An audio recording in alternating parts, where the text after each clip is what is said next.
അസ്സലാമു അലൈക്കും വറഹ്മത്തുള്ളാഹി വബറകാതുഹു. മുഅ്മിനീങ്ങളെ, അല്ലാഹു സുബ്ഹാനഹു വ തആല അവൻ പൊരുത്തപ്പെട്ട മജ്ലിസായി നമ്മുടെ മജ്ലിസിനെ കബൂലാക്കട്ടെ.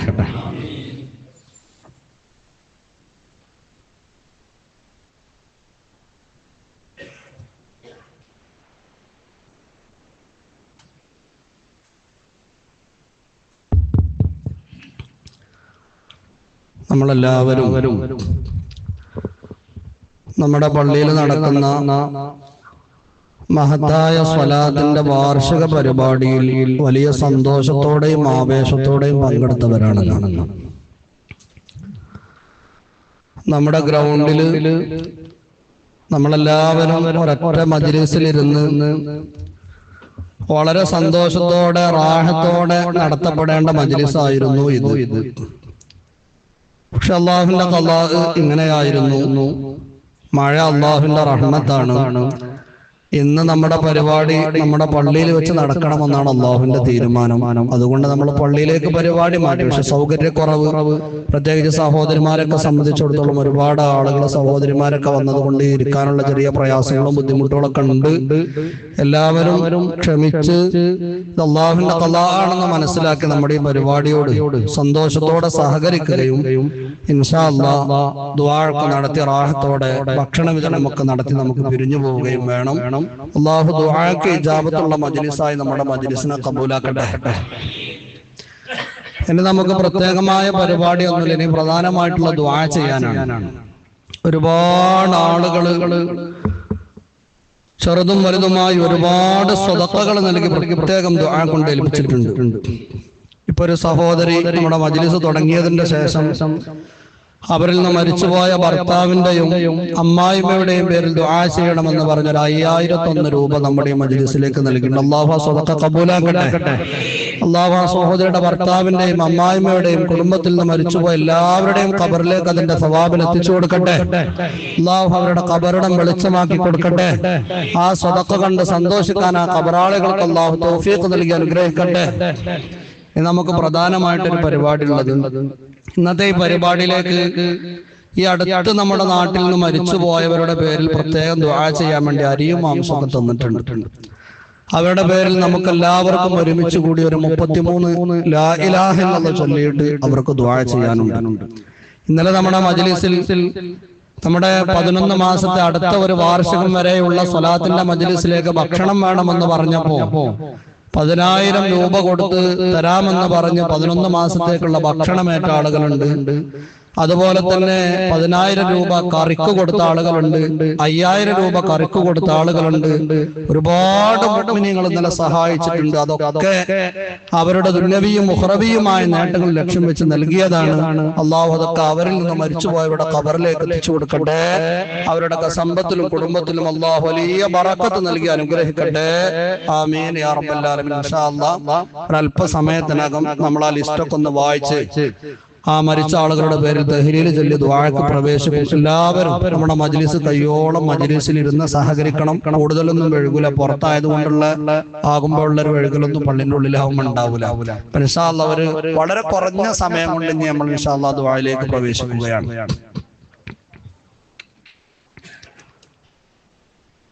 ബഗ്ദാദിൽ ഒരു കച്ചവടക്കാരനായ മനുഷ്യനുണ്ടായിരുന്നു. അയാള് വലിയ സമ്പന്നനായിരുന്നു.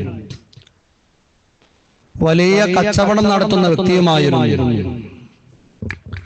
അങ്ങനെ കാലങ്ങൾ അങ്ങനെ സഞ്ചരിച്ചപ്പോ ആ മനുഷ്യന്റെ കച്ചവടത്തിൽ വലിയ നഷ്ടങ്ങൾ അയാൾക്ക് സംഭവിക്കുകയുണ്ടായി.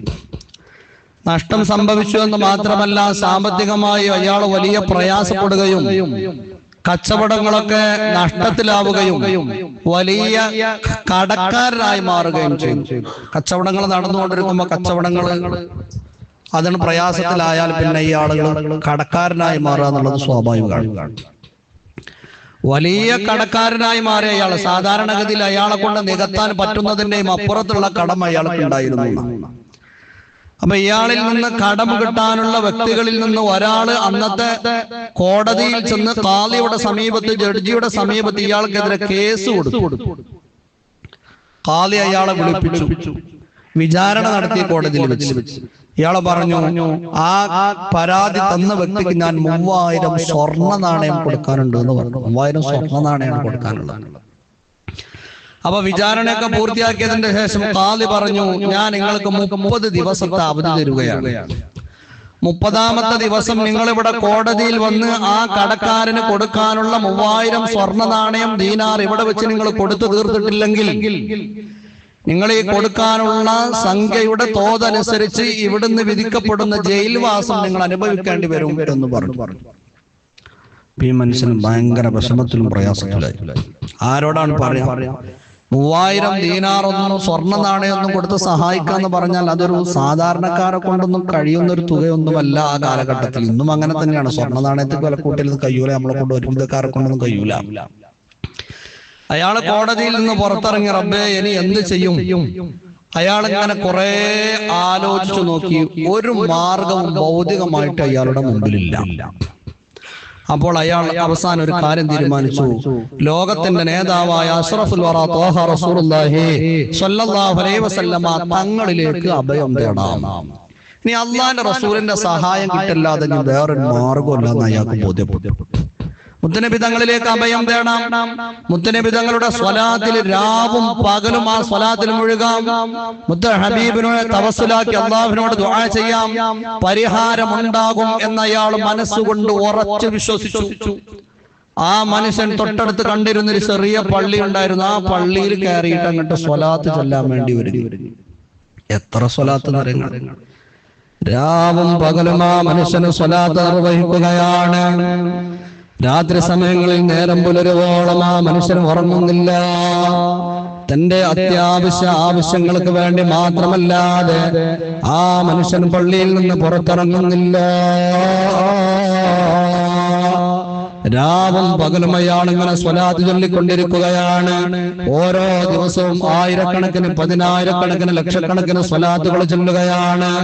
സ്വലാത്തുകൾ ചൊല്ലിക്കഴിയുമ്പോ ഓരോ ഭക്തി നിസ്കാരത്തിന്റെയും സമയം വരുമ്പോ മുത്തുനബി തങ്ങളോട് ആ മനുഷ്യൻ ഇങ്ങനെ ദുആ ചെയ്യുകയാണ്, നബിയേ, ഒരു മനുഷ്യനും പരിഹരിച്ചു തരാൻ പറ്റാത്തൊരു പ്രയാസത്തിലാണ് ഞാനുള്ളത്. ഈ സ്വലാത്ത് കൊണ്ട് നിങ്ങൾ എന്നെ സഹായിക്കണേ. 27 ദിവസം കഴിഞ്ഞു, ഒരു പരിഹാരം ഉണ്ടായിട്ടില്ല.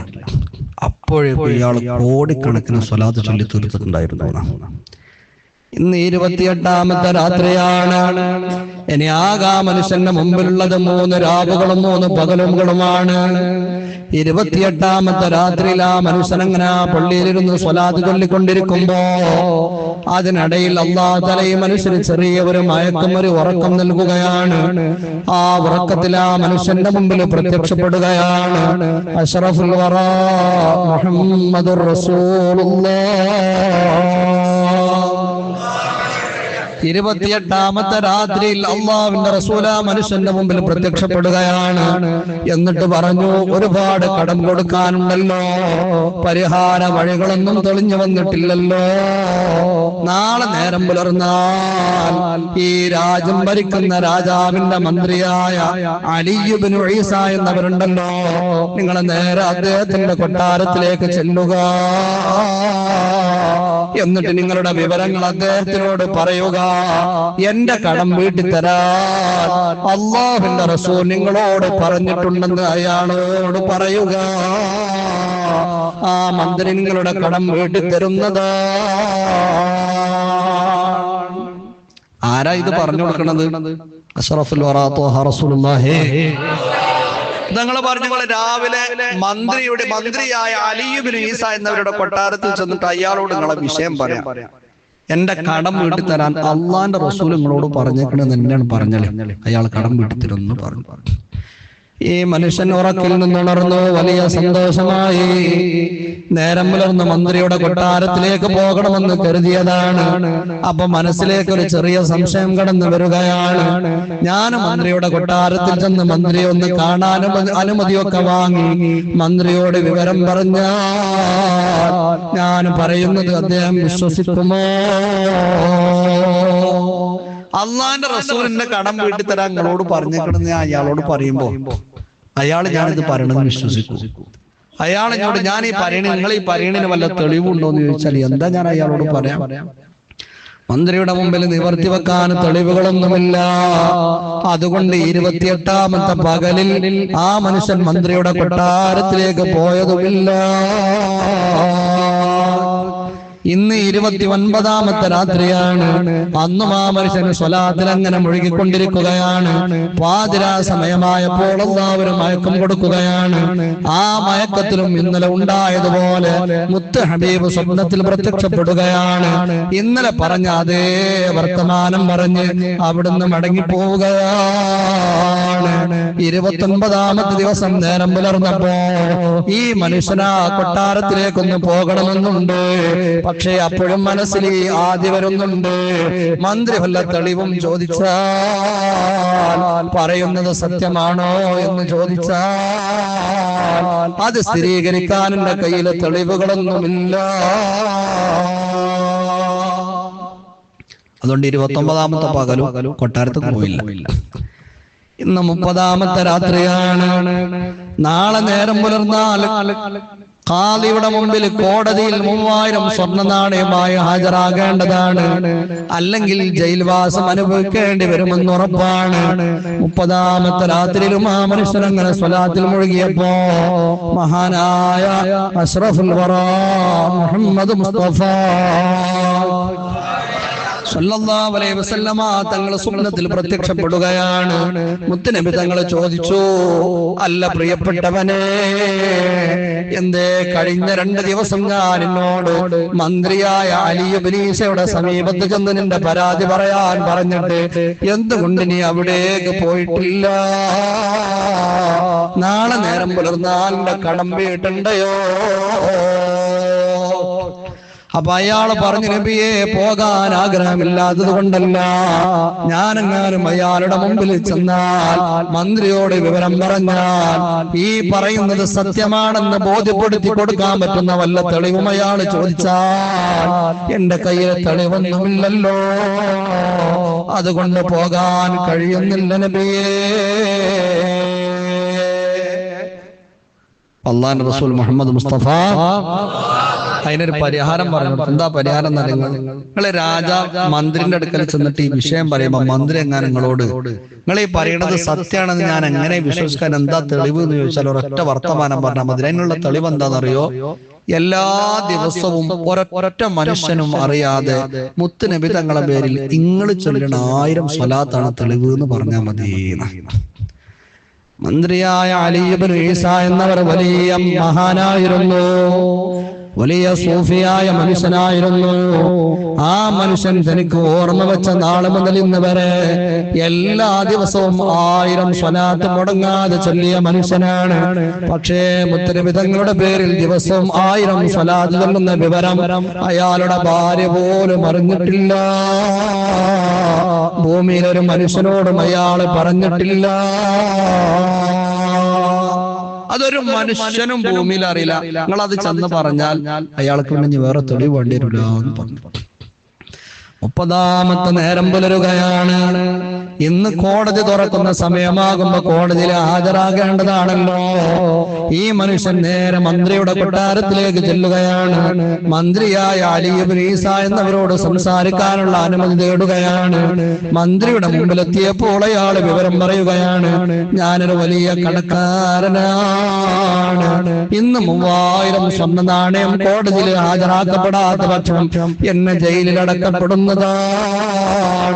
എന്റെ കടം വീട്ടി തരാൻ അല്ലാഹുവിന്റെ റസൂൽ നിങ്ങളോട് പറഞ്ഞിരിക്കുകയാണ്.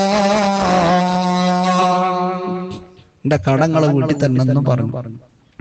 പ്രതീക്ഷിച്ച പോലെ തന്നെ മന്ത്രി ചോദിക്കുകയാണ്, നിങ്ങളുടെ കടം ഞാൻ വീട്ടിത്തരാം, പക്ഷേ നിങ്ങളെ കടം വീട്ടിത്തരാൻ മുത്തുനബി തങ്ങൾ എന്നോട് ആവശ്യപ്പെട്ടു എന്നതിന് വല്ല തെളിവുമുണ്ടോ?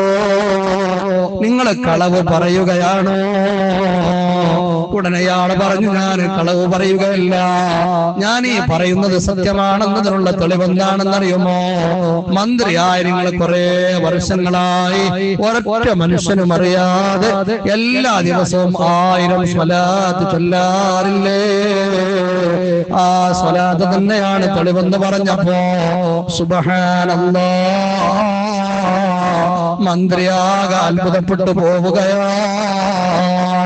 മന്ത്രി ഉറപ്പിക്കുകയാണ്, ഇത് അള്ളാന്റെ റസൂലല്ലാതെ മറ്റൊരു മനുഷ്യനും പറഞ്ഞു കൊടുക്കുകയില്ല.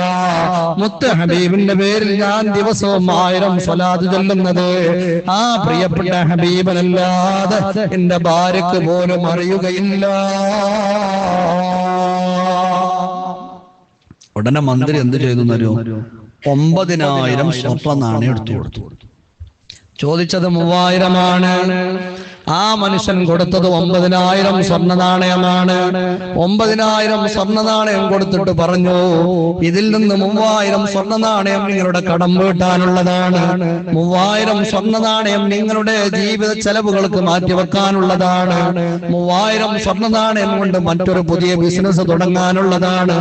അൽഹംദുലില്ലാഹ്, അള്ളാന്റെ റസൂലേക്ക് ഒരു മനുഷ്യൻ തന്നെ കടം വീടാൻ മനസ്സുകൊണ്ട് ഉറപ്പിച്ച് അഭയം തേടിയപ്പോ മുത്തുനബി തങ്ങളെ വഴി തുറന്നു കൊടുക്കുകയാണ്. കോടതിയുടെ പ്രവർത്തനം തുടങ്ങിയപ്പോ ഈ മനുഷ്യൻ 3000 സ്വർണ്ണനാണും കയ്യിൽ പിടിച്ച് കോടതിയിലേക്ക് ചെന്നപ്പോ ആ കോടതിയിലെ ജഡ്ജിയും ഖാദിയും ആകെ അമ്പരന്ന് പോവുകയാണ്. ആ കടക്കാരൻ അവിടെ ഉണ്ടായിരുന്നു, അയാളാകെ അത്ഭുതപ്പെട്ടു പോവുകയാണ്. കാരണം അവരുറപ്പിച്ചതാണ്, ഒരു 3000 സ്വർണ്ണ നാണയം ഈ ഒരു മാസം കൊണ്ട് എത്ര ശ്രമിച്ചാലും സംഘടിപ്പിക്കാൻ അയാൾക്ക് കഴിയുകയില്ല, കിട്ടാൻ യാതൊരു മാർഗവുമില്ല. ഈ 3000 സ്വർണ്ണ നാണയത്തിന്റെ കിഴി കൊണ്ടുവന്ന് ആ ജഡ്ജിയുടെ മുമ്പിൽ വെച്ചു കൊടുത്തപ്പോ അത്ഭുതത്തോടെ ജഡ്ജി ചോദിക്കുകയാണ്, ഇത് നിങ്ങൾ എവിടുന്നെങ്കിലും കളവ് നടത്തി കൊണ്ടുവരികയാണോ? എവിടുന്ന് നിങ്ങൾക്ക് കാശ് കിട്ടിയത്? നിങ്ങൾക്ക് കാശ് കിട്ടാൻ ഒരു മാർഗം ദുനിയാവിലും ബഗ്ദാദിലും ഇല്ലല്ലോ.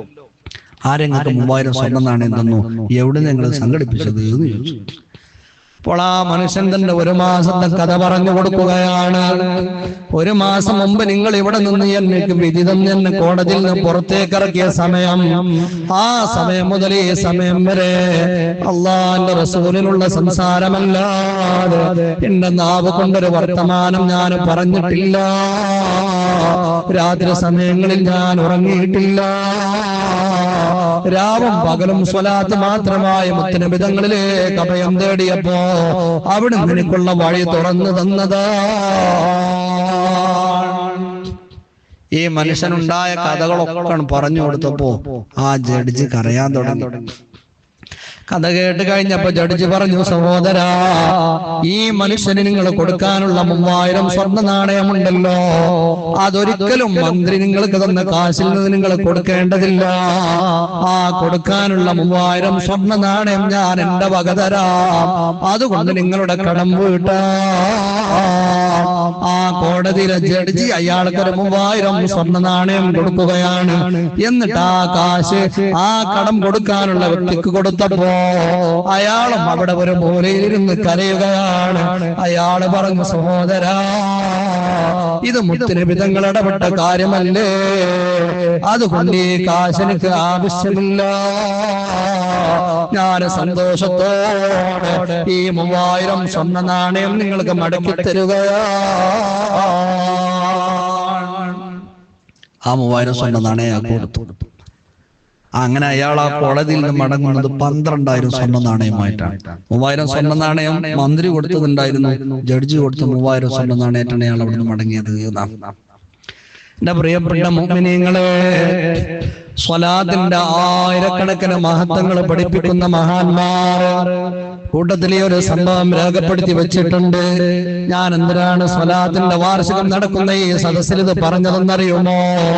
അള്ളാന്റെ റസൂല് മുഹമ്മദ് മുസ്തഫ സ്വല്ലല്ലാഹു അലൈഹി വസല്ലം തങ്ങളുടെ പേരിലുള്ള സ്വലാത്ത് ഉണ്ടല്ലോ, അത് നമ്മുടെ ആഖിറം രക്ഷപ്പെടാൻ മാത്രമുള്ളതല്ല, നമ്മുടെ ദുനിയാവിലെ വിഷമങ്ങൾ മാറാനും പ്രയാസങ്ങളൊന്നും തീരാനും സ്വലാത്തിനേക്കാൾ മഹത്തമായ മറ്റൊരു ഇബാദത്തുമില്ല.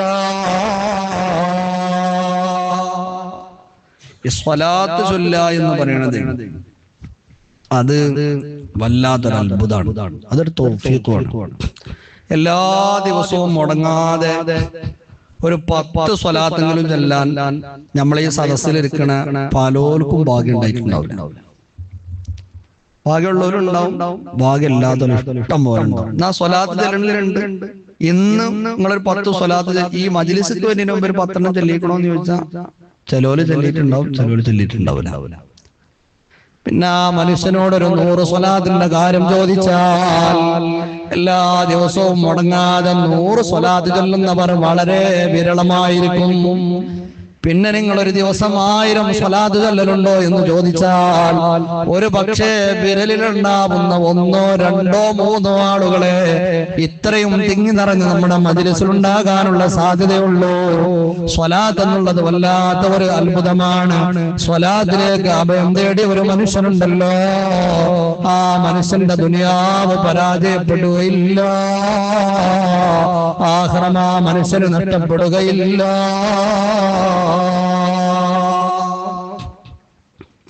ഈ സ്വലാത്തിന് ഇത്ര മഹത്വം ഉണ്ടാകാനുള്ള കാരണം എന്താ പറയുന്നത്? അത് അള്ളാഹു ചെയ്യുന്ന കാര്യമാണ്. സ്വലാത്തിനെ പറ്റി അങ്ങനെയാണോ അള്ളാഹു പറഞ്ഞത്? ഇന്നല്ലാഹ വമലായികതഹു യുസല്ലൂന അലൻ നബി യാ അയ്യുഹല്ലദീന ആമനൂ സ്വല്ലൂ അലൈഹി വസല്ലിമൂ തസ്ലീമാ. ഈ സാഹസിലുള്ള എല്ലാവർക്കും കാണാതെ കിട്ടുന്ന ആയത്താണ്. അതിന്റെ അർത്ഥം നമുക്കറിയാം. എന്താണ് പറയുന്നത്? ഇന്നല്ലാഹ, തീർച്ചയായിട്ടും അല്ലാഹു തആല. അതൊന്ന് കുറച്ച് ഖനപ്പെടുത്തിയിട്ടാണ് അല്ലാഹു പറയുന്നത്. ഒരു സംശയം വേണ്ട, ഉറപ്പിച്ചോളൂട്ടോ എന്ന് പറഞ്ഞൊരു ഖനപ്പെടുത്തുന്ന വർത്തമാനമാണ്. അല്ലാഹു തആല വ മലായികതുഹു, അല്ലാഹുവിന്റെ മലക്കുകളും യുസല്ലൂന അലൻ നബി, അവർ നബി തങ്ങളുടെ മേലിൽ ഇങ്ങനെ സ്വലാത്ത് നിർവഹിച്ചുകൊണ്ടേയിരിക്കുകയാണ്. അള്ളാഹു മലക്കുകളും സ്വലാത്ത് നിർവഹിക്കുന്നുണ്ടെന്ന് പറഞ്ഞിട്ടാണ് അള്ളാഹ് പറഞ്ഞത് യാ അയ്യുഹല്ലദീന ആമനൂ. ഇത് അള്ളാഹു ഈമാനുള്ളവരോട് മാത്രമുള്ള പ്രഖ്യാപനമാണ്. അതുകൊണ്ട് ഈമാനുള്ളവരെ സ്വല്ലൂ അലൈഹി വസല്ലിമൂ തസ്ലീമാ, നിങ്ങളും നബി തങ്ങളുടെ മേലിൽ സ്വലാത്തും സലാമും നിർവഹിക്കണേ. നോക്കൂ, ഒരാൾ ലാ ഇലാഹ ഇല്ലല്ലാഹ് മുഹമ്മദ് റസൂലുള്ളാഹ് എന്ന് പറഞ്ഞിട്ട് ഇസ്ലാമിലേക്ക് കടന്നു വന്നാൽ പിന്നെ ആ മനുഷ്യന് ഇസ്ലാമിൽ ചെയ്യുന്ന ഏറ്റവും വലിയ ഇബാദത്ത് നിസ്കാരമാണ്. ഒരു സംശയമില്ല. നിസ്കാരത്തെ കുറിച്ച് അള്ളാഹു തആല പറഞ്ഞപ്പോൾ അള്ളാഹു മലക്കുകളും നിസ്കരിക്കുന്നുണ്ട്, അതുകൊണ്ട് നിങ്ങൾ നിസ്കരിക്കണം കേട്ടോ എന്ന് ഖുർആൻ പറഞ്ഞിട്ടില്ല. അല്ലാഹു മലക്കുകളും പരിശുദ്ധ റമളാനിലെ നോമ്പുകാരാണ്, അതുകൊണ്ട് നിങ്ങൾ റമളാനിൽ നോമ്പെടുക്കണേ. അല്ലാഹു മലക്കുകളും ഹജ്ജ് നിർവഹിക്കുന്നവരാണ്, അതുകൊണ്ട് നിങ്ങൾ ഹജ്ജ് നിർവഹിക്കണേ. ഞങ്ങൾ സക്കാത്ത് കൊടുക്കുന്നവരാണ്, അതുകൊണ്ട് നിങ്ങളും സക്കാത്ത് കൊടുക്കണേ. ഖുർആനിലില്ല, ഹദീസിലുമില്ല, എവിടെയില്ല. അള്ളാഹു മലക്കുകളും ചെയ്യുന്നുണ്ട്, ഞാനും എന്റെ മലക്കുകളും ചെയ്യുന്ന കാര്യമാണ്, അതുകൊണ്ട് നിങ്ങളും ചെയ്യണട്ടോ എന്ന് ലോകത്തോട് അള്ളാഹു തആല പറഞ്ഞ ഒരൊറ്റ കാര്യം അത് സ്വലാത്ത് മാത്രമാണ്. സ്വലാത്തില് ഒരാൾ ഇങ്ങനെ അതിന് പതിവാക്കി കഴിഞ്ഞാൽ പിന്നെ ആ മനുഷ്യന് ആത്മീയമായ ഒരു രസം അനുഭവിക്കാനുണ്ട്, പിന്നെ അത് നിർത്തൂല. നമ്മളൊക്കെ അത് അറിയാത്തത് കൊണ്ടാണ് നമ്മൾ ആ ഭാഗത്തിൽ അങ്ങനെ ചിലയെന്നൊക്കെ ചൊല്ലും, ചിലയെന്ന് ചൊല്ലൂല, മജ്‌ലിസ് കൂടിയാ ചൊല്ലും, അല്ലാതും ഓർമ്മ ഉണ്ടാവില്ല. അങ്ങനത്തെ ഒരു അവസ്ഥ നമുക്ക് വരാനുള്ളത് അത് അതിന്റെ ഒരു ആത്മീയമായ രസം നമ്മൾ അനുഭവിക്കാത്തത് കൊണ്ടാണ്. എന്റെ പ്രിയപ്പെട്ട ഉമ്മമാരോട്, സഹോദരിമാരോടൊക്കെ പറയാനുള്ളത്, എല്ലാ ദിവസവും സ്വലാത്ത് കുറച്ച് തോനെ നമ്മൾ ചൊല്ലണം. സഹോദരിമാർക്ക് അടുക്കളയിൽ ഭക്ഷണം പാചകം ചെയ്യുന്ന സമയത്ത് സ്വലാത്ത് ചൊല്ലാം, മുറ്റമടിച്ച് വൃത്തിയാക്കുന്ന സമയത്ത് സ്വലാത്ത് ചൊല്ലാം, വീട് അടിച്ച് തുടച്ച് വൃത്തിയാക്കുന്ന സമയത്ത് സ്വലാത്ത് ചൊല്ലാം, നമ്മളെ വാഹനം ഡ്രൈവ് ചെയ്തു പോകുന്ന സമയത്ത് സ്വലാത്ത് ചൊല്ലാം, ഏത് ജോലി ചെയ്യുന്ന സമയത്തും സ്വലാത്ത് നിർവഹിക്കാമല്ലോ. സ്വലാത്ത് എന്ന അമലിന്റെ മറ്റൊരു പ്രത്യേകത നിങ്ങൾക്കറിയുമോ? അത് സ്വീകരിക്കപ്പെടാൻ നിയ്യത്തിന്റെ ആവശ്യമില്ല. ഇങ്ങനത്തെ ഒരു അമല് സ്വലാത്തല്ലാതെ ലോകത്ത് വേറെ ഒരു അമലുമില്ല. ഒരാൾ കളിയാക്കാൻ വേണ്ടി സ്വലാത്തില്ലതാണ്, അതിനും കൂലി കിട്ടുന്ന. നോക്കൂ, നിങ്ങൾ ഒരാള് ആളുകളിന്റെ നിസ്കാരം ഒന്ന് കാണട്ടെ നിസ്കരിച്ചാൽ അയാൾക്ക് കൂലി കിട്ടൂല എന്ന് മാത്രമല്ല, അത് കാരണം അയാൾക്ക് ശിക്ഷ കിട്ടുന്ന. നമ്മുടെ സ്വതക്ക അങ്ങനെയാണ്, എല്ലാ അമലും അങ്ങനെയാണ്. ആളുകൾ കാണട്ടെ അറിയട്ടെ എന്ന് കരുതി ചെയ്താൽ അതിന് കൂലി ഉണ്ടാവില്ല, പുറമെ ശിക്ഷ ഉണ്ടാവും ചെയ്യും. എന്നാൽ സ്വലാത്തിന്റെ കാര്യം മാത്രം വിഭിന്നമാണ്. ഞാൻ വലിയ സ്വലാത്ത് ചൊല്ലുന്നവനാണ്, ആളുകളൊന്ന് അറിയട്ടെ എന്ന് കരുതിയിട്ട് ഒരു മനുഷ്യന് സ്വലാത്ത് ചൊല്ലിയാലും ആ സ്വലാത്തിന് പോലും പ്രതിഫലം നൽകപ്പെടുകയാണ്. നീയത്ത് കേടുവരുത്തി ചെയ്താലും കൂലി കിട്ടണ ഒറ്റ അമല് ലോകത്ത് സ്വലാത്ത് മാത്രമേ ഉള്ളൂ. ഭയങ്കര ഒരു അമലാണ്. സ്വലാത്തിന്റെ വാർഷികമല്ലേ മുഅ്മിനീങ്ങളെ? ഈ മജ്ലിസിൽ വെച്ച് നമ്മളെല്ലാവരും ഒരു പ്രതിജ്ഞ എടുക്കേണ്ടതാണ്. അള്ളാന്റെ റസൂലിന്റെ പേരിലുള്ള സ്വലാത്ത് അതൊരിക്കലും ഞാൻ മടക്കം വരുത്തുന്നതല്ല. കുറെ നേട്ടങ്ങൾ അതുകൊണ്ട് ദുന്യാവിലുണ്ട്, ആഖിറത്തിലുണ്ട്. സ്വലാത്ത് ഇങ്ങനെ ധാരാളം ചെല്ലുന്ന ആളുകൾ, അത് സ്ത്രീ ആയാലും പുരുഷനായാലും പ്രായമുള്ളവരായാലും ചെറുപ്പക്കാരികളായാലും ചെറുപ്പക്കാരായാലും അവർക്ക് അള്ളാന്റെ അടുക്കൽ ദുന്യാവിലും ആഖിറത്തിലും ഒരു പദവി ഉണ്ടാകുന്നതാണ്. അള്ളാഹു നമുക്കൊക്കെ അതിന് തൗഫീഖ് തരട്ടെ. അള്ളാഹു നമ്മളൊക്കെ സ്വലാത്തിന്റെ അഹ്ലുകാരിൽ ഉൾപ്പെടുത്തി തരട്ടെ. മാത്രമല്ല ധാരാളം സ്വലാത്ത് ചൊല്ലുന്ന ആളുകളാണെങ്കിൽ മുത്തുനബി തങ്ങൾക്ക് മഹ്ശറിലെത്തിയാൽ ആ മനുഷ്യനെ അയാളെ കണ്ടറിയും. കാരണം എന്തേ? മുത്തുനബി തങ്ങൾ പറഞ്ഞിട്ടുണ്ട്, വെള്ളിയാഴ്ചയുടെ മഹത്വം പറഞ്ഞപ്പോൾ അവിടുന്ന് പറഞ്ഞതാണ്, നിങ്ങളുടെ ദിവസങ്ങളിലെ ഏറ്റവും ശ്രേഷ്ഠമായ ദിവസം വെള്ളിയാഴ്ചയല്ലേ, അതുകൊണ്ട് വെള്ളിയാഴ്ചകളിൽ നിങ്ങൾ ധാരാളം എന്റെ പേരിൽ സ്വലാത്ത് ചൊല്ലണേ. ഫഇന്ന സ്വലാത്തകും മഅറൂദത്തുൻ അലയ്യ, കാരണം നിങ്ങൾ ചൊല്ലുന്ന സ്വലാത്തുകളൊക്കെ എന്റെ മേൽ എന്റെ ആ ഖബറിലേക്ക് റൗദയിലേക്ക് കൃത്യമായി വെളിവാക്കപ്പെടുന്നതാണ്. സ്വലാത്ത് ചൊല്ലുന്ന നിങ്ങളുടെ ഫോട്ടോ അടക്കം അവിടെ പ്രദർശിപ്പിക്കപ്പെടുന്നതാണ്. വെള്ളിയാഴ്ച രാവിലെ, വെള്ളിയാഴ്ച പകലും അങ്ങനെ തന്നെയാണ്. വെള്ളിയാഴ്ചയുടെ പ്രത്യേകത, ഇപ്പൊ എല്ലാ വെള്ളിയാഴ്ച രാവിലെ പകലും ഒരു മനുഷ്യൻ ഇങ്ങനെ മുത്തുനബി തങ്ങളെ കണ്ടാൽ അത് ഈ മനുഷ്യൻ ജീവിച്ച കാലം ഒക്കെയും കണ്ടാൽ ഈ മനുഷ്യനെ മഹ്ശറിൽ കണ്ട എങ്ങനെ തിരിച്ചറിയാതെ?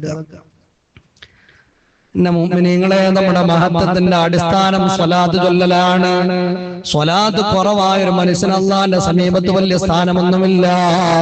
സ്വലാത്ത് ധാരാളം പതിവാക്കുന്ന മനുഷ്യനാണെങ്കിൽ ആ മനുഷ്യൻ എത്ര സാധാരണക്കാരനായാലും ആ മനുഷ്യൻ ഏത് കൂലിപ്പണി ചെയ്യുന്നവനായാലും അല്ലാഹുവിന്റെ സമീപത്ത് ആ മനുഷ്യന് മഹത്വം നൽകപ്പെടുന്നതാണ്. നാട്ടുകാരുടെ മുമ്പിൽ അയാൾക്ക് ഒരുപക്ഷെ വലിയ വിലയൊന്നും ഉണ്ടായിക്കൊള്ളണമെന്നില്ല, നാട്ടുകാർ അയാളെ വല്ലാതെ പരിഗണിക്കുന്നവനൊന്നും ആയിക്കൊള്ളണമെന്നില്ല, നാട്ടിൽ നടക്കുന്ന പ്രധാനപ്പെട്ട പരിപാടികളിലേക്കൊന്നും അയാൾ ക്ഷണിക്കപ്പെടുന്നവനായിക്കൊള്ളണമെന്നില്ല. പക്ഷേ അയാളെ സ്വലാത്തിന്റെ അഹ്ലുകാരനല്ലേ, മലക്കുകളുടെ സമീപത്തിൽ അയാൾക്ക് വലിയ സ്ഥാനമാണ്. ആകാശവാസികളെടുക്കൽ ഈ മനുഷ്യൻ ഭയങ്കര പരിഗണന ഉണ്ടാവും. നാട്ടുകാരെ അയാളെ പരിഗണിച്ചോളൊന്നുമില്ല, നാട്ടുകാർ ചിലപ്പോൾ അയാളെ ഒരു വിലയും വെച്ചിട്ടുണ്ടാവില്ല. പക്ഷെ ഇയാൾ സ്വലാത്തിന്റെ അഹ്ലുകാരനായതുകൊണ്ട് ആകാശവാസികളിൽ ഇയാൾക്ക് ഭയങ്കര സ്വീകാര്യത ഉണ്ടാവുന്ന ദലായിലുൽ ഖൈറാത്ത് എന്ന് പറഞ്ഞിട്ടൊരു സ്വലാത്തിന്റെ കിതാബുണ്ട്. ചിലരൊക്കെ കേട്ടിട്ടുണ്ടാവും, ചിലർ അത് ചെല്ലണോലുണ്ടാവും. ദലായിലുൽ ഖൈറാത്ത് എന്ന് പറഞ്ഞാല് ആ സ്വലാത്തിന്റെ കിതാബിലുള്ള എന്താന്ന് ചോദിച്ചാൽ ആഴ്ചയിലെ 7 ദിവസങ്ങളിൽ ഓരോ ദിവസവും ചൊല്ലേണ്ട സ്വലാത്തുകളാണ് അതിലുള്ള. 7 ദിവസത്തെ സ്വലാത്താണ് അതിലുള്ളത്. അത് ലോകപ്രസിദ്ധമായ സ്വലാത്തിന്റെ കിതാബാണ്.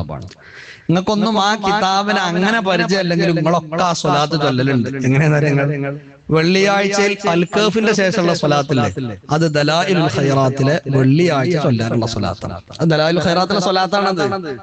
ആ സ്വലാത്താണ് അൽക്കഫിന്റെ ശേഷം. അൽക്കഫും സ്വലാത്ത് എന്ന് പറഞ്ഞിട്ടുള്ള 7 വെള്ളിയാഴ്ച അൽക്കഫിന്റെ ശേഷം ചൊല്ലുന്ന സ്വലാത്ത് എന്ന് പറയുന്നത് ദലായിലുൽ ഖൈറാത്ത് എന്ന് പറഞ്ഞ സ്വലാത്തിന്റെ കിതാബിൽ വെള്ളിയാഴ്ചക്ക് എല്ലാം വേണ്ടി കൊടുത്താണ്. അതുപോലെ ബാക്കി 6 ദിവസങ്ങൾ ഈ ദലായിലുൽ ഖൈറാത്ത് എന്ന ലോകപ്രസിദ്ധമായ സ്വലാത്തിന്റെ ഗ്രന്ഥം ഈ ഭൂമിയിൽ രചിക്കപ്പെടാനുണ്ടായ കാരണം എന്താണെന്ന് അറിയുമോ? ആ ഗ്രന്ഥം രചിച്ചത് ബഹുമാനപ്പെട്ട അള്ളാഹുവിന്റെ ഔലിയാക്കളിൽ പ്രധാനിയായ ബഹുമാനപ്പെട്ട മുഹമ്മദ് ബിൻ സുലൈമാനുൽ ജസൂലി റഹ്മത്തുള്ളാഹി അലൈഹി. ബഹുമാനപ്പെട്ടവരാണ് ആ സ്വലാത്തിന്റെ കിതാബ് ഉണ്ടാക്കിയത്. ബഹുമാനപ്പെട്ടവരെ സ്വലാത്താണ് എല്ലാ വെള്ളിയാഴ്ചയും നമ്മൾ പള്ളിക്ക് വന്നിട്ട് അൽക്കാഫും സ്വലാത്തും ചൊല്ലും. അതിൽ വെള്ളിയാഴ്ച മാത്രമേ അൽക്കാഫിൽ കൊടുത്തിട്ടുള്ളൂ. അങ്ങനെ വെള്ളിയാഴ്ച അൽക്കാഫ് ഓതുമാന്റെ കൂടെ ഓതിക്കോട്ടെ എന്ന് കരുതി കണ്ട് ആ ദലായിലുൽ ഖൈറാത്തിലെ സ്വലാത്ത് തന്നെ വെള്ളിയാഴ്ചക്ക് മാത്രമല്ല ആഴ്ചയിൽ 7 ദിവസത്തിനും ആ സ്വലാത്തിന് ആ കിതാബ് ഉണ്ടാക്കാനുള്ള കാരണം എന്താ? ഈ മുഹമ്മദ് ബിൻ സുലൈമാനുൽ ജസൂലി റഹ്മത്തുള്ളാഹി അലൈഹി വലിയ മഹാനാണ്. ബഹുമാനപ്പെട്ടവർക്ക് ഒരു നാട്ടിൽ കൂടെ അങ്ങനെ യാത്ര പോയി. അങ്ങനെ കുറെ യാത്ര പോയി, ദാഹം അനുഭവിക്കുന്നുണ്ട്, വുളൂ ചെയ്ത് നിസ്കരിക്കണമെന്നുണ്ട്, കയ്യിൽ വെള്ളമില്ല, കയ്യിൽ കരുതിയ വെള്ളമെല്ലാം തീർന്നിരിക്കുകയാണ്. അങ്ങനെ പോകുന്ന സമയത്ത് ഒരു വിജനമായ പ്രദേശത്തൊരു കിണർ കണ്ടു.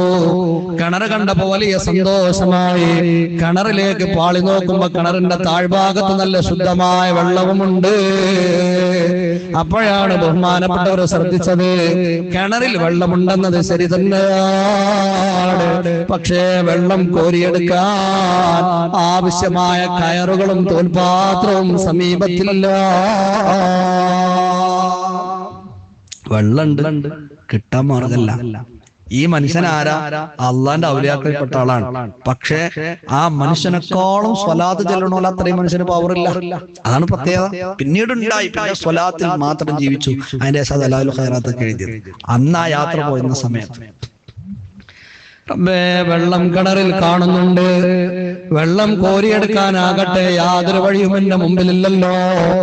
എങ്ങനെയാണ് വെള്ളം കിട്ടുക എന്ന് കരുതി ഇങ്ങനെ ആകെ പ്രയാസപ്പെട്ടിരിക്കുമ്പോഴാണ് ഒരു ചെറിയ പെൺകുട്ടിയുണ്ട്, ഇങ്ങനെ നടന്നു വരുന്നു. ആ പെൺകുട്ടി വരുന്നതും വെള്ളമെടുക്കാനാണ്. ആ പെൺകുട്ടി വന്ന് നേരെ ഈ കിണറിന്റെ വക്കത്തങ്ങ് നിന്നപ്പോ അവളിങ്ങനെ ആ കിണറിലേക്ക് നോക്കുകയാണ്. ബഹുമാനപ്പെട്ടവർ നോക്കി ആ കുട്ടിയുടെ കയറിൽ, ആ കുട്ടിയുടെ കയ്യിൽ വല്ല കയറോ തോൽപാത്രമോ ഉണ്ടെന്ന് നോക്കുകയാണ്. അതൊന്നും ആ കുട്ടിയുടെ കയ്യിലില്ല. പക്ഷെ എന്താ അത്ഭുതം എന്നറിയാം, ആ കുട്ടി കിണറിന്റെ അടുത്ത് ഇങ്ങനെ വന്നിട്ട് കിണറ്റൊക്കെ നോക്കിയിട്ടുള്ളൂ. അപ്പോഴേക്കും കിണറിൽ നിന്ന് വെള്ളം ഇങ്ങനെ ഉയർന്നു വരാൻ തുടങ്ങി. ഉയർന്നു വന്ന് ആ കിണറിന്റെ കരയിലിരിക്കുന്ന പെൺകുട്ടിയുടെ കൈയെത്തുന്ന ദൂരത്തേക്ക് വെള്ളം പൊങ്ങി വരികയാണ്. അവൾ തന്റെ കൈ കൊണ്ട് വെള്ളം കോരി കുടിക്കുകയാണ്. ആ കിണറിന്റെ കരയിലിരുന്ന് വുളൂ ചെയ്യുകയാണ്. അവളുടെ വുളൂവൊക്കെ കഴിഞ്ഞ് അവളിങ്ങനെ തിരിഞ്ഞു നോക്കുമ്പോഴാണ് തൊട്ടപ്പുറത്ത് ഒരു ഉസ്താദിനെ കാണുന്നത്. ഉടനെ പെൺകുട്ടി ചോദിച്ചു, ബഹുമാനപ്പെട്ടവരെ, നിങ്ങൾ വുളൂ ചെയ്യാൻ കാത്തിരിക്കുകയാണോ? വേഗം വെള്ളം കുടിച്ചോളൂ, വേഗം വുളൂ ചെയ്തോളൂ. അല്പസമയം കഴിഞ്ഞാൽ വെള്ളം താഴേക്ക് ഇറങ്ങുന്നതാണ്. ഉടനെ ബഹുമാനപ്പെട്ടവർ കിണറിന്റെ ആ കരയിലേക്ക് ഓടിയെടുക്കുകയാണ്. എന്നിട്ടോ കിണറിന്റെ മറ്റൊരു ഭാഗത്തിരുന്ന് ബഹുമാനപ്പെട്ടവർ വെള്ളം കുടിച്ചു. തന്റെ കൈ കൊണ്ട് തന്നെ കോരിയെടുത്ത് വെള്ളം കുടിക്കുകയാണ്. ബഹുമാനപ്പെട്ടവർ വുളൂ ചെയ്യുകയാണ്. ബഹുമാനപ്പെട്ടവരുടെ വുളൂ കൂടി കഴിഞ്ഞപ്പോ വെള്ളം അങ്ങനെ താഴ്ന്നിറങ്ങുകയാണ്. വെള്ളം താഴ്ന്നിറങ്ങി ആ കുട്ടി തന്റെ വീട്ടിലേക്ക് തന്നെ മടങ്ങി പോവുകയാണ്. ബഹുമാനപ്പെട്ടവർ ആ കുട്ടിയുടെ പിറകെ ഓടുകയാണ്. ആ കുട്ടിയെ പിടിച്ചു നിർത്തി ചോദിച്ചു, പൊന്നുമോളെ, ഇതെന്തോ അത്ഭുതമാണ്. ഇന്ന് വരെ എന്റെ ജീവിതത്തിൽ ഞാൻ ഇങ്ങനെ ഒരു കാഴ്ച കണ്ടിട്ടില്ല. നിങ്ങൾ ആരാണെന്ന് എന്നോടൊന്ന് പറയുമോ? നിങ്ങളുടെ മഹത്വം എന്നോടൊന്ന് പറയുമോ?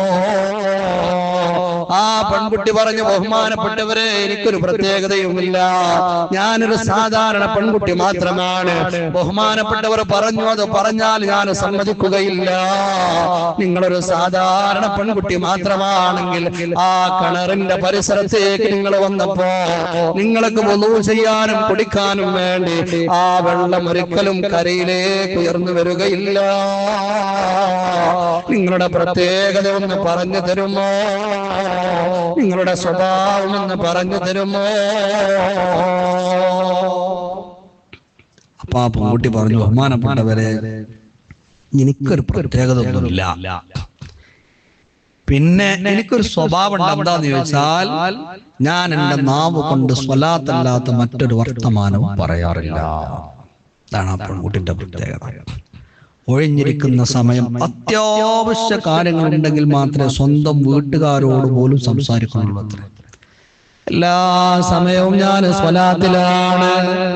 സ്വലാത്തിനല്ലാതെ ഞാൻ എന്റെ വായ തുറക്കലില്ല. അത്യാവശ്യ സംസാരങ്ങളല്ലാതെ എന്റെ നാവ് കൊണ്ട് പറയലില്ല. അങ്ങനെ സ്വലാത്ത് ചൊല്ലുന്നതല്ലാതെ മറ്റൊരു മഹത്വവും എന്നിൽ ഞാൻ കാണുന്നില്ല ഇതാണ് കണ്ടപ്പോഴാണ് കേട്ടപ്പോഴാണ് ബഹുമാനപ്പെട്ട മുഹമ്മദ് ബിൻ സുലൈമാനുൽ ജസൂലി റഹ്മത്തുള്ളാഹി അലൈഹി അങ്ങോട്ട് അമ്പരന്ന് പോയത്. അന്ന് അവിടെ വെച്ചൊരു തീരുമാനമെടുത്തതാണ്, അല്ലാഹുവേ ഇനി എന്റെ ജീവിതം സ്വലാത്തിന് സമർപ്പിക്കാനുള്ളതാണ്. ഇനി സ്വലാത്തുമായി ബന്ധപ്പെടലല്ലാതെ മറ്റൊരു കാര്യവും എന്റെ ജീവിതത്തിലില്ല. പിന്നാണ് സ്വലാത്ത് ചൊല്ലാൻ തുടങ്ങി ബഹുമാനപ്പെട്ടവർ. സ്വലാത്ത് അങ്ങനെ ചൊല്ലി ചൊല്ലി ചൊല്ലി പിന്നെ സ്വലാത്തിൽ അങ്ങ് ലയിച്ചു. അതിന്റെ ശേഷമാണ് പിന്നെ ദലായിലുൽ ഖൈറാത്ത് എന്ന സ്വലാത്തിന്റെ കിതാബ് ഉണ്ടാക്കിയത്. ആഴ്ചയിൽ 7 ദിവസത്തിലും ചൊല്ലേണ്ട സ്വലാത്ത് അതിലുണ്ട്. ഒരു 10 മിനിറ്റ് കൊണ്ട് ഒരു ദിവസത്തെ സ്വലാത്ത് അതിലേ ഉണ്ടാവുള്ളൂ. നമ്മളെ നാട്ടിലെ ബുക്ക് സ്റ്റാളുകളിലൊക്കെ വാങ്ങാൻ കിട്ടും. ആ ദലായിലുൽ ഖൈറാത്തിലെ വെള്ളിയാഴ്ചയിൽ ചൊല്ലേണ്ട സ്വലാത്തുണ്ട്. അതാണ് നമ്മൾ അൽക്കാഫിന്റെ കൂടെ എഴുതപ്പെട്ട അച്ചടിക്കപ്പെട്ടു വന്ന അൽക്കാഫും സ്വലാത്തും എന്ന് പറയുന്ന സ്വലാത്ത്. അതാണ് എന്റെ പ്രിയപ്പെട്ട ഉമ്മമാരോട് സഹോദരങ്ങളോട് പറയുകയാണ്, ദലായിലുൽ ഖൈറാത്തിന്റെ കിതാബ് ഒന്ന് വാങ്ങാൻ കഴിയുന്നവർ അതൊന്ന് വാങ്ങുക. എന്നിട്ട് എല്ലാ ദിവസവും ചൊല്ലാനുള്ള സ്വലാത്തുകളൊന്ന് ചൊല്ലുക, അല്ലാത്ത സ്വലാത്തുകളും നമ്മൾ ചൊല്ലുക.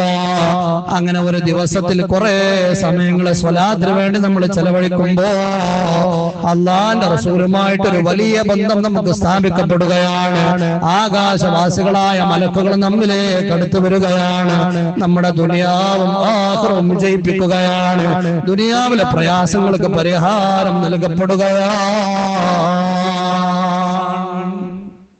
നോക്കുങ്ങൾ മാത്രല്ല, ഇന്ന് ഇവിടെ ഈ മജ്‌ലിസിൽ കൂടിയ ദുആർക്കാൻ വേണ്ടി കാശ് തന്ന ആളുകളൊക്കെയും കാശ് കൊടുത്തിട്ടുണ്ടാകൽ മരിച്ച ഉമ്മാക്കോ ഉപ്പാക്കോ വല്യമ്മാക്കോ വല്യപ്പാക്കോ ഭാര്യക്കോ ഭർത്താവിനോ ദുആ ചെയ്യണമെന്ന് പറഞ്ഞിട്ടേക്കാം.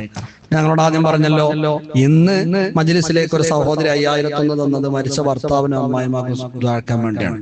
ഇന്നലെ 1000കണക്കിന് രൂപ ആളുകൾ തന്നത്, 10000കണക്കിന് രൂപ ഓരോ ആളുകളും തന്നത് മരിച്ചവർക്ക് ദുആർക്കാൻ വേണ്ടിയാണ്. ഇന്ന് ഈ മജ്‌ലിസിലേക്ക് ഇനി സ്വതക്ക നൽകണം എന്ന് മനസ്സിൽ കരുതി കുത്തിരിക്കുന്ന ആളുകൾ മരിച്ചവർക്ക് എന്തെങ്കിലും കിട്ടട്ടെ എന്ന് കരുതിയിട്ടാണ്. ഈ മരണപ്പെട്ട ആളുകൾക്ക് നമുക്ക് കൊടുക്കാനുള്ള ഏറ്റവും വലിയ സമ്മാനങ്ങൾ 2 എണ്ണമാണ്. ഒന്ന് സ്വലാത്തും, മറ്റൊന്ന് നമ്മൾ അവരുടെ പേരിൽ കൊടുക്കുന്ന സ്വതക്കയുമാണ്. നമ്മളൊക്കെ മരിച്ചോലെ പേരിൽ സ്വതക്ക കൊടുക്കും. മരിച്ചോലെ പേരിൽ സ്വലാത്ത് കൊടുക്കുന്ന ആളുകൾ വളരെ കുറച്ച് ആൾക്കാരൊക്കെ നമ്മൾ ഉണ്ടാവും. നമ്മളാ ഈ പള്ളിക്കാട്ടിലേക്ക് ഒന്ന് നമ്മൾ നോക്കണേ, എത്ര ഏക്കർ കണക്കിന് സ്ഥലമാണിത്. ഖബറില്ലാത്ത ഭാഗങ്ങൾ പരിസരങ്ങളിലൊന്നും ഇല്ല. ഇപ്പൊ ഈ ഭാഗത്തൊക്കെ ഇങ്ങനെ നോക്കിയാൽ മീസാൻ കല്ല് പോലും ദ്രവിച്ചു പോയിട്ടുണ്ട്. ഞാൻ ഈ ഭാഗത്ത് അങ്ങനെ നിരന്ന് കിടക്കണത് കണ്ടപ്പോ സത്യത്തിൽ ഇവിടെ ഒന്നും ഖബറില്ലാതെ കിടക്കണ ഭാഗമാണെന്ന് ആദ്യം മനസ്സിലാക്കിയത്. പിന്നെ ആ ധാരണ തെറ്റിയത് ഒരു 2 വർഷം മുമ്പ് നമ്മളെ എർത്തിന്റെ ഒരു 2 കമ്പി ഒന്ന് ഉഷാറാക്കി കൊടുക്കാൻ വേണ്ടി KS നമ്മുടെ പണിക്കാർ വന്നു. അന്ന് ഈ ഒരു ഭാഗത്തേക്ക് തോന്നി 8ഓ 10ഓ സ്ഥലത്ത് KS കുഴിച്ചു. കുഴിക്കടതൊക്കെ ഖബർ. അവസാനം നമ്മളെ തങ്ങളാപ്പാന്റെ പെരേക്ക് പോണ വജ്ജിൽ കുഴിച്ചു, അവിടെയും ഖബർ. ഈ നടന്നു പോണ വഴിയിൽ മൊത്തം ഖബർ, മീസാൻ കല്ലുകളൊക്കെ അവിടെ ഒക്കെ ദ്രവിച്ചു. എത്ര വർഷങ്ങൾ, എത്ര നൂറ്റാണ്ടുകളായിട്ട് ഇവിടെ കിടക്കുന്ന ആളുകൾ ഉണ്ടാവും. ഈ ഭാഗങ്ങളൊക്കെ അങ്ങനെയാണ്. ഞാൻ അതൊന്നും ഖബറില്ലാത്ത ഭാഗമായിരുന്നു കരുതിയിരുന്നത്. ആ കിടക്കുന്ന ആളുകളിൽ നിങ്ങൾ ഓല അവസ്ഥ ഒന്ന് ചിന്തിച്ചു നോക്കണം. ഇന്ന് ഇപ്പൊ ഇവിടെ നിൽക്കണ നമ്മള് നാളെ അഥവാ ഈ നേരത്തെ നമ്മൾ കടക്കേണ്ടതെന്നാണ് നമ്മളെ പള്ളിക്കാട്ടിലാണെങ്കിൽ സാധ്യത ഉണ്ടല്ലോ. എങ്ങനെ നമ്മളല്ലാന്ന് പറയും. ഇപ്പൊ കഴിഞ്ഞ ആഴ്ച നാട്ടിൽ ചെന്നപ്പോ വണ്ടൂര് അങ്ങാടിയിൽ ഒരു ടെക്സ്റ്റൈൽസ് കച്ചവടം നടത്തുന്ന നല്ല ആരോഗ്യമുള്ള ചെറുപ്പക്കാരുണ്ട്. കഴിഞ്ഞ തിങ്കളാഴ്ച അല്ലെങ്കിൽ ചൊവ്വാഴ്ച ആ ചെറുപ്പക്കാരൻ പെട്ടെന്ന് മരിച്ചു. അല്ലാഹു ഖബറുടെ സ്വർഗ്ഗമാക്കി കൊടുക്കട്ടെ. ഒരസുഖം കൊണ്ടില്ല, പെട്ടെന്ന് അറ്റാക്കായി മരിച്ചതാണ്. ആ ചെറുപ്പക്കാരപ്പുള്ളത് ഖബറിലാണ്. നമ്മളൊക്കെ അതിന് സാധ്യത ഉണ്ടല്ലോ. ഇന്ന് രാത്രി ഒരു സൈലന്റ് അറ്റാക്ക് ഉണ്ടായ പോലെ നേരം വിളിക്കുമ്പോൾ വിളിച്ചപ്പോ നമ്മൾ ഉണർന്നിട്ടില്ല. അല്ലെങ്കിൽ ഒരു വേദന ഉണ്ടായി പെരക്കാര് നമ്മളെടുത്ത് വണ്ടിയിലൊക്കെ ഇട്ട് ഹോസ്പിറ്റലിൽ കൊണ്ടുപോയി, ഹോസ്പിറ്റലിൽ എത്തിയിട്ടില്ല, അപ്പോത്തിന് മരിച്ചിട്ടോ. ഇതൊക്കെ നമ്മൾ ദിവസം കേൾക്കണ വാർത്തകളല്ലേ. സാധ്യത ഉണ്ടല്ലോ. എന്തായാലും മരിക്കുന്ന ഉറപ്പാണല്ലോ. അതൊന്നോ നാളെയൊക്കെ ആകാലോ. നിങ്ങളോ ചിന്തിച്ചു നോക്കാണ്, ഇന്ന് ഈ മജ്‌ലിസ് കഴിഞ്ഞ് പെരയിൽ പോയി രാത്രി നമ്മളൊന്നും മരിച്ചിട്ട് നാളെ ഈ സമയത്ത് നമ്മളെ അവസ്ഥ എന്തേക്കാറും? നമ്മൾ ഖബറിലേക്കാണ്. ആ ഖബറിന്റെ അവസ്ഥ എന്താ നമ്മളൊന്ന് ആലോചിച്ചു. എത്രയാണ് നമ്മൾ കിടക്കുന്ന ഖബറിന്റെ ഭീതി എന്നറിയുമോ? കഷ്ടിച്ചൊരു മനുഷ്യനും മലർന്ന് കിടക്കാനുള്ള സ്ഥലം ഖബറിന്റെ ഉള്ളിലില്ല. ഒന്ന് ചെരിഞ്ഞ് കിടക്കാൻ മാത്രമുള്ള സ്ഥലമാണ് അവിടെ ഉള്ളത്. ആകെ മണ്ണുകൊണ്ട് മൂടപ്പെട്ട സ്ഥലമാണ്. എന്നിട്ടോ നമ്മുടെ മുകൾ ഭാഗത്ത് കുരുടീസ് വെച്ചിട്ട് ആ കീഴ്ക്കബറങ്ങ് അടക്കപ്പെടുകയാണ്. ആ സമയത്ത് വെക്കുന്ന കുരുടീസിന്റെ ഇടയിൽ ഒരു ചെറിയ ഗ്യാപ്പുകൾ വന്നാൽ അത് മണ്ണ് കുഴച്ച് ആ ഗ്യാപ്പടക്കുകയാണ്. ചെടികളും പുല്ലുകളും പറിച്ച ഗ്യാപ്പടക്കുകയാണ്. അപ്പോൾ പിന്നെ ആ ഖബറിന്റെ ഉള്ളിലെ ഇരുട്ടത്രയാണ്.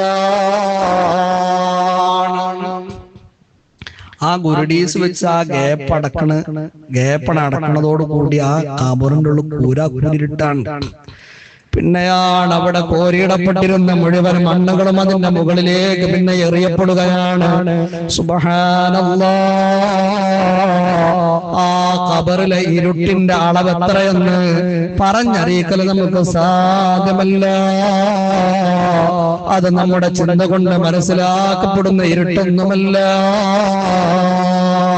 എന്റെ പ്രിയപ്പെട്ട ഉമ്മമാരെ, സഹോദരിമാരെ, ഉപ്പമാരെ, ഖബറിന്റെ ഉള്ളിലെ ഇരുട്ടെന്ന് പറയുമ്പോ ഒരിക്കലും രാത്രി സമയത്ത് നമ്മൾ വീട്ടിൽ ലൈറ്റ് അടച്ച് കിടന്നുറങ്ങാറുണ്ടല്ലോ.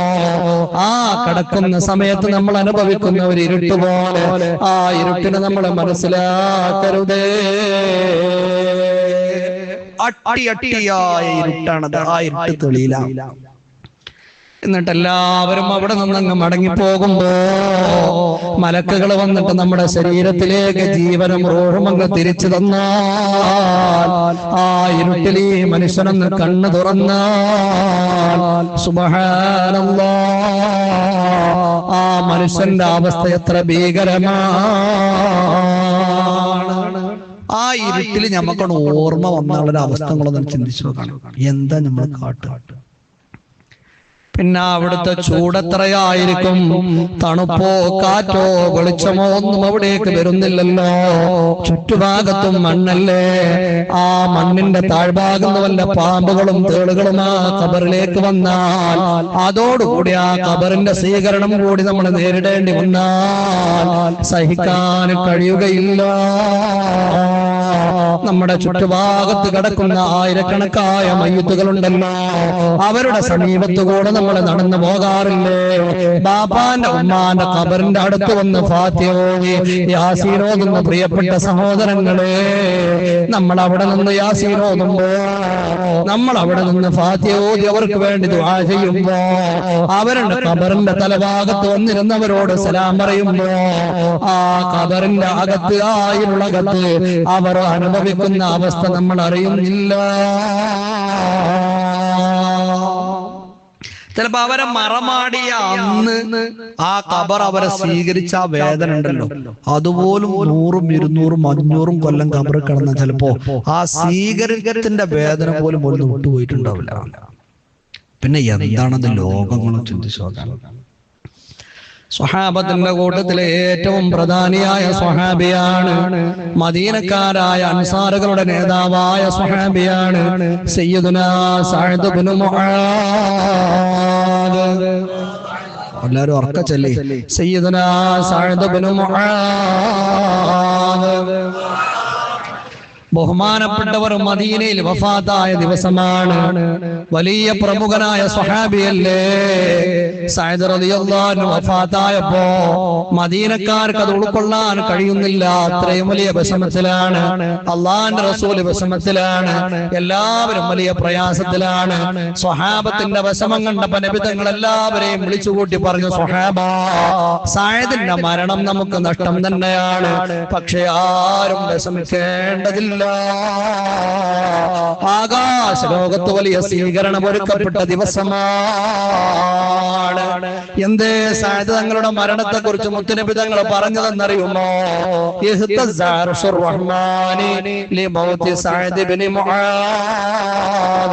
നമ്മുടെ പ്രിയപ്പെട്ട സഅദ് മരിച്ചപ്പോ അല്ലാഹുവിന്റെ അർശ് വിറച്ചിരിക്കുകയാണ്.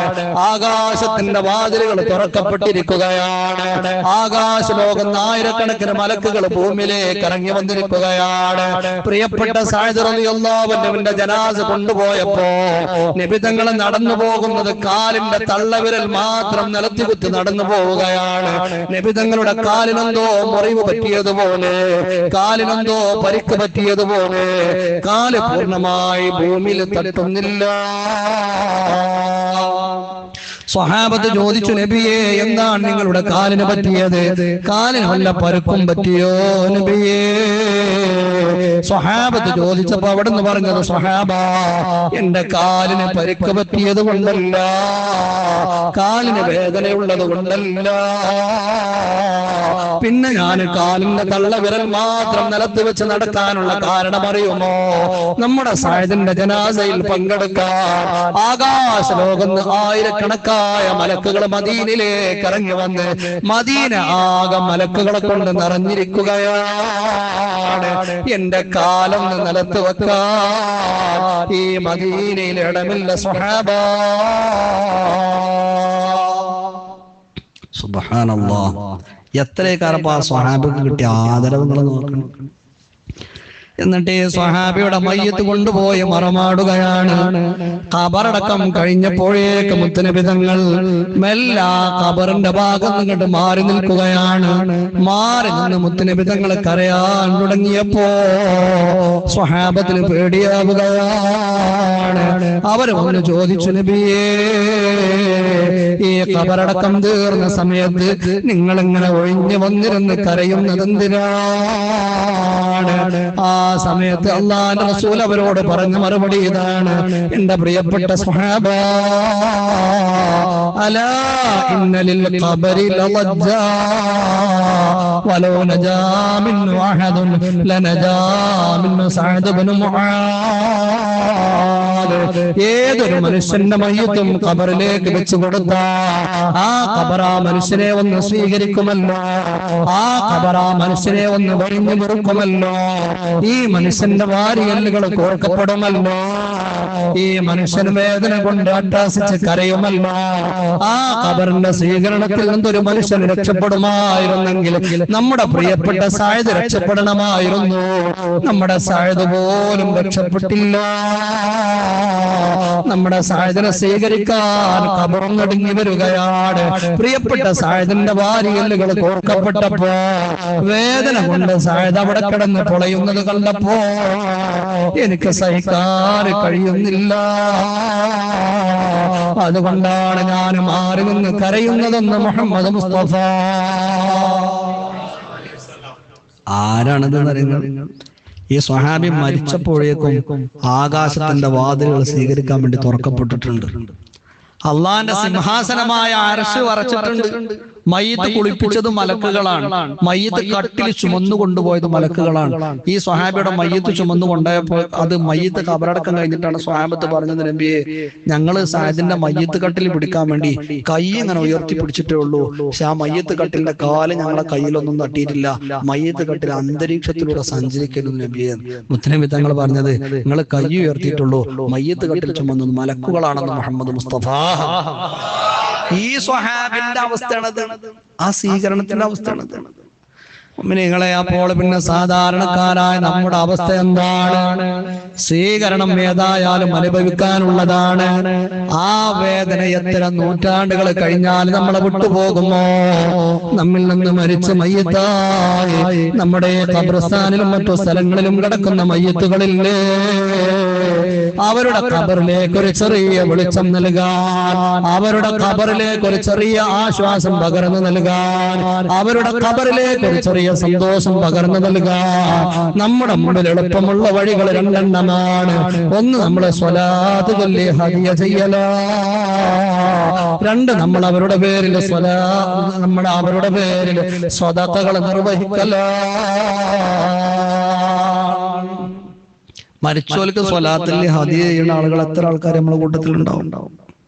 കുറച്ച് ആൾക്കാരെ ഉണ്ടാവും.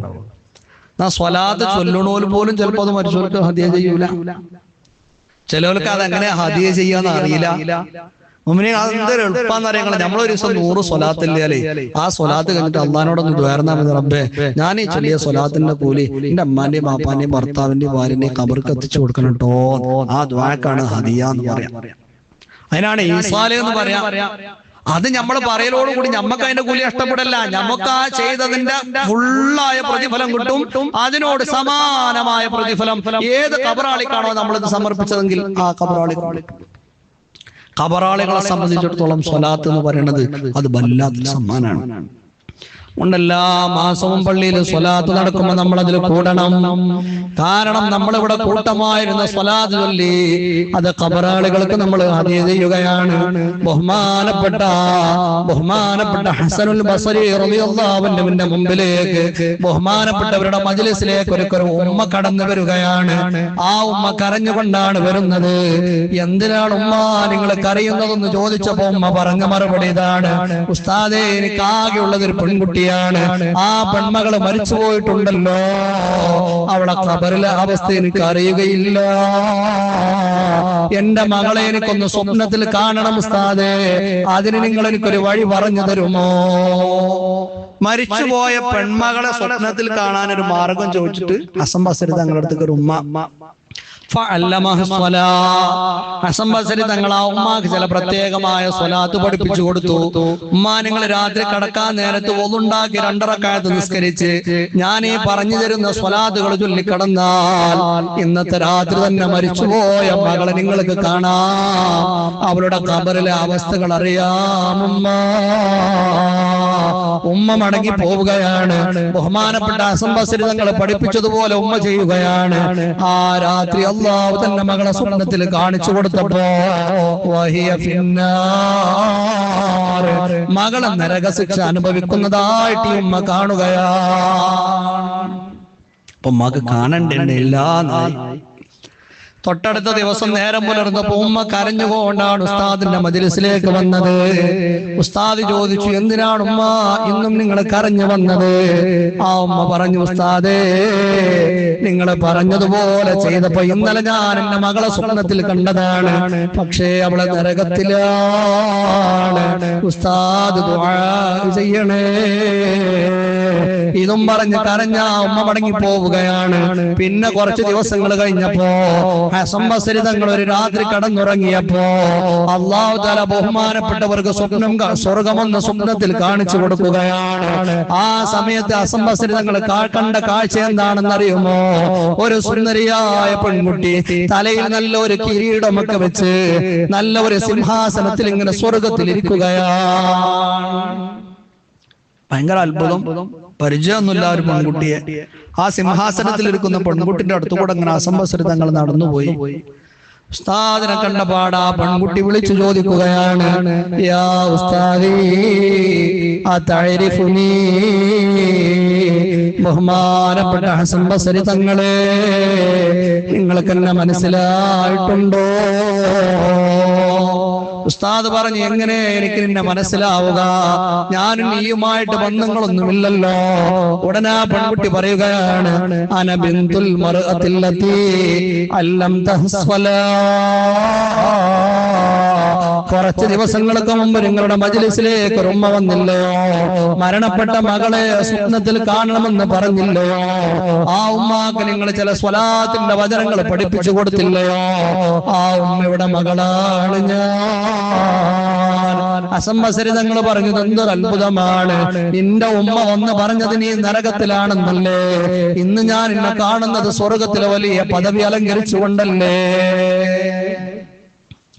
അപ്പൊ ആ പെൺകുട്ടി പറഞ്ഞു, ഉസ്താദ് എന്റെ ഉമ്മ പറഞ്ഞത് സത്യമായിരുന്നു. എന്റെ ഉമ്മ എന്നെ സ്വപ്നത്തിൽ കാണുന്ന ആ ദിവസം ഞാൻ നരകത്തിൽ തന്നെയായിരുന്നു. പിന്നെ ഞാൻ നരകത്തിൽ നിന്ന് രക്ഷപ്പെടാനൊരു കാരണം ഉണ്ടായി. എന്താ കാരണം എന്നറിയോ? എന്നെ ഖബറടക്കപ്പെട്ട ഞങ്ങളുടെ ആ ഖബർസ്ഥാനിലൂടെ ഒരു മനുഷ്യൻ ഇങ്ങനെ നടന്നുപോയി.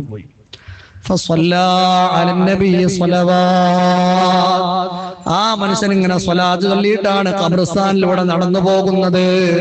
അങ്ങനെ ആ ഖബർസ്ഥാന് കഴിഞ്ഞ ഇയാള് പുറത്ത് കിടക്കാൻ ഒരുങ്ങിയപ്പോ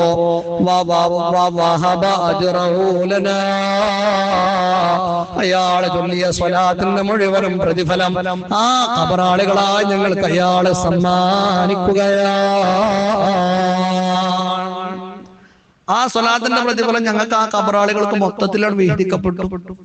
ഞാനടക്കം 550 മയ്യത്തുകൾ അവിടെ ശിക്ഷിക്കപ്പെടുന്നവരുണ്ടായിരുന്നു ആ ഖബർസ്ഥാനിൽ, ശിക്ഷ അനുഭവിക്കുന്നവർ. ഈ മനുഷ്യന്റെ സ്വലാത്ത് ഞങ്ങൾക്ക് അങ്ങ് ഹദിയ ചെയ്യപ്പെട്ടപ്പോ അള്ളാന്റെ ഭാഗം ഞങ്ങളുടെ ഖബറുകളിലുള്ള മലക്കുകളിലേക്ക് ഒരു വിളിയാളം വരികയാണ്, ഇർഫഉ അൻഹുമുൽ അദാബ്. ഇവിടെ മറവിട്ട് കിടക്കുന്ന മുഴുവൻ ആളുകളെ തൊട്ടും നിങ്ങൾ ശിക്ഷ ഉയർത്തിക്കളയുക, ഇനി ഇവരെ നിങ്ങൾ ശിക്ഷിക്കേണ്ടതില്ല. ബിബറകത്തിസ് സ്വലാത്ത്, ഇതിലൂടെ നടന്നുപോയ മനുഷ്യൻ ചൊല്ലിയ സ്വലാത്തുകളില്ലേ, ആ സ്വലാത്തുകളല്ല സ്വീകരിച്ചിരിക്കുകയാണ്. ആ സ്വലാത്ത് ഖബറാളികൾക്ക് സമ്മാനിക്കപ്പെട്ടിരിക്കുകയാണ്. അല്ലാഹു നമുക്ക് തൗഫീഖ് തരട്ടെ. ഇവിടെ കൂടെ എല്ലാവരോടും പറയാനുള്ളത്, പലരും മരിച്ചു പോയിട്ടുണ്ടാവും. നമുക്ക് ഓല കാര്യം ആലോചിക്കുമ്പോൾ വലിയ വിഷമാണ്. എല്ലാ ദിവസവും ഒരു 33 സ്വലാത്തല്ലേ കണ്ട് ഒലുക്ക് ഹദിയ ചെയ്ത് നോക്കാണ്, ഒരു 100 സ്വലാത്തല്ലേ ഹദിയ ചെയ്ത് നോക്കാണ്, ഒന്നുമില്ലെങ്കിൽ ഒരു 11 സ്വലാത്തെങ്കിലും ചൊല്ലിയിട്ട് എല്ലാ ദിവസവും ഖബറാളികൾക്ക് ഹദിയ ചെയ്ത് കൊടുക്കാണ്. ഇതിനേക്കാൾ വലിയ സമ്മാനം എന്താ കിട്ടാനുള്ളത്? ഒന്നാമത്തെ സമ്മാനം അതാണ്. പിന്നെ ഖബറാളികൾക്ക് രണ്ടാമത്തെ ഒരു സമ്മാനമുള്ള നമ്മുടെ സ്വതക്കകളാണ്. ഈ മജ്ലിസിൽ കൂടിയ ഓരോ ആളുകളോടും ഞാൻ പറയട്ടെ, ഈ മജ്ലിസിലേക്ക് നിങ്ങൾ നൽകിയ ചെറുതും വലുതുമായ സ്വതക്കകളുണ്ടല്ലോ, ഇന്നലെ നിങ്ങൾ നൽകിയതും വാഗ്ദാനവുമായ സ്വതക്കകളുണ്ടല്ലോ, മരിച്ച ബന്ധപ്പെട്ടവർക്ക് കിട്ടണമെന്ന് മനസ്സിൽ കരുതി നിങ്ങൾ വാഗ്ദാനം ചെയ്ത് നൽകിയ സ്വതക്കകളുണ്ടല്ലോ, ആ സ്വതക്കകൾ നിങ്ങളുടെ ഖബറാളികളിലേക്ക് വരുമ്പോ കാനത്ത് അഹബ്ബത് ഇലൈഹി മിനദ് ദുനിയാ വമാ ഫീഹാ, ഈ ദുനിയാവിലുള്ള മുഴുവൻ സമ്പത്തുകളും അവർക്ക് ലഭിച്ചാലും ഈ സ്വതക്കയോളം അത് വരികയില്ല. ഒരു 100 രൂപ മരിച്ചവർക്ക് വേണ്ടി ദ്വാരക്കാൻ പറഞ്ഞ നിങ്ങൾ ബക്കറ്റിൽ ഇട്ടിട്ടുണ്ടെങ്കിൽ ഈ ദുനിയാവ് മുഴുവൻ ഒരു മനുഷ്യന് കിട്ടിയാൽ എത്ര വലിയ സന്തോഷം ഉണ്ടാകുക. അതിനേക്കാൾ വലിയ സന്തോഷം ഈ സ്വതക്കൊക്കെ ഉണ്ടാകുമെന്ന് മുഹമ്മദ് മുസ്തഫ. ഖബറാളികൾക്ക് മരിച്ചോൽക്കും വേണ്ടി എപ്പോഴും സ്വതക്ക കൊടുക്കണം, ഉള്ളത് കൊടുക്കണം. എല്ലാവർക്കും ഒരേ മാതിരി കഴിയൂല. ചിലവർക്ക് 10,000 കൊടുക്കാൻ കഴിയും, ചിലവർക്ക് 100 രൂപ കഴിയുള്ളൂ. 100 കഴിയണ ആള് 100 കൊടുക്കട്ടെ, 1000 കഴിയണ ആൾ 1000 കൊടുക്കട്ടെ, 10,000 കൊടുക്കാൻ കഴിയുന്ന ആൾ 10,000 കൊടുക്കട്ടെ. എല്ലാവരും ഒരുപോലെ കൊടുക്കാന്നുള്ളതല്ല, അവനാനാൽ കഴിയുന്നത് കൊടുക്കാന്നുള്ളതേ ഉള്ളൂ. ആ സ്വതക്കകളെ നമ്മൾ നിസ്സാരമായി ഇന്നത്തെ രാത്രി വെള്ളിയാഴ്ച രാവാണ്, നമ്മൾ ഒരാഴ്ച കൊടുക്കുന്നത് മുഴുവനും ഒരു ഡയറക്റ്റ് കിട്ടുന്ന സമയത്ത് വന്നത് വെള്ളിയാഴ്ച രാവാണ്. ഇന്നത്തെ പ്രത്യേകതകൾ ഖബറാളികളൊക്കെ ഖബറിന്റെ മുകളിലേക്ക് കയറി വരും. ഖബറാളി അങ്ങനെ ഒരു പ്രത്യേകത വെള്ളിയാഴ്ച രാവ്. മരിച്ചുപോയ ആളുകളൊക്കെ അവരുടെ ഖബറുകളിൽ നിന്ന് എണീറ്റ് ഖബറിന്റെ പുറത്ത് വന്നിരിക്കും. നല്ല സ്വർണത്തിന്റെ തളികകളിൽ അവർക്ക് ദുനിയാവിൽ ജീവിച്ചിരിക്കുന്ന അവരുടെ ബാക്കിയുള്ള ആളുകൾ ഓതുന്ന ഖുർആനുകൾ, കൊടുക്കുന്ന സ്വതക്കകള്, സ്വലാത്തുകളൊക്കെ നല്ല സ്വർണ്ണ തളികകളിൽ നല്ല മുത്തുകളെ പോലെ ആക്കിയിട്ട് തളികളിൽ വെച്ച് അവർക്ക് നൽകപ്പെടും. അതുമായിട്ട് അവർ ഖബറിൽ ചെന്ന് സന്തോഷിക്കുന്ന, അത് ആഴ്ചയിൽ വെള്ളിയാഴ്ച രാവിലെ മാത്രമേ അങ്ങനെ സംഭവിക്കുള്ളൂ. ഇന്ന് വെള്ളിയാഴ്ച രാവാണ്. ഈ മജ്ലിസിൽ ഇരിക്കുന്ന നമ്മളെല്ലാവരും നമ്മിൽ നിന്ന് മരിച്ചുപോയ ആളുകളുടെ പേരിൽ എന്തെങ്കിലും ഒരു സ്വതക്ക കൊടുത്തിട്ട് വേണം നീ മജ്ലിസിൽ നിന്ന് പിരിഞ്ഞു പോകാൻ. കാരണം എന്താന്ന് ചോദിച്ചാൽ അവരൊന്നും നമ്മൾ അത് പ്രതീക്ഷിക്കുന്ന ദിവസമാണ്, അത് പ്രതീക്ഷിക്കുന്ന രാത്രിയാണ്.